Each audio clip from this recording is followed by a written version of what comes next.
Also das sind hier für die erste Seite, zweite, dritte, vierte, fünfte und sechste dicke Seite hier. Und das ist hier für Kurmanji. Kok, das ist hier bei 2.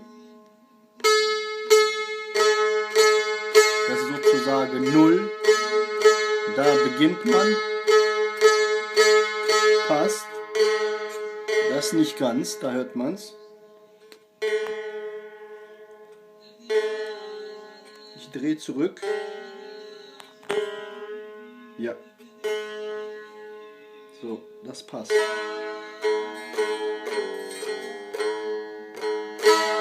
Es gibt auch natürlich Stimmgeräte, aber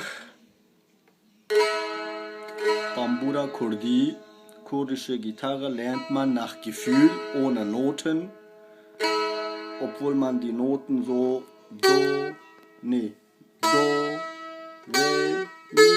Fa, Su, La, Si, Re, Mi, Fa, Su.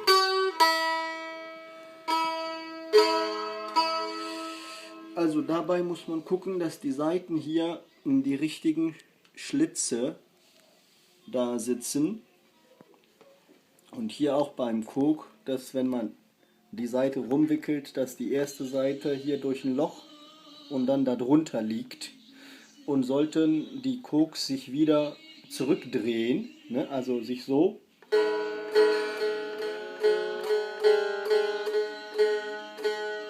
dann kann man die ganz rausholen, einmal ein bisschen mit Spucke nass machen oder mit einem Tropfen Wasser und dann wieder reindrücken.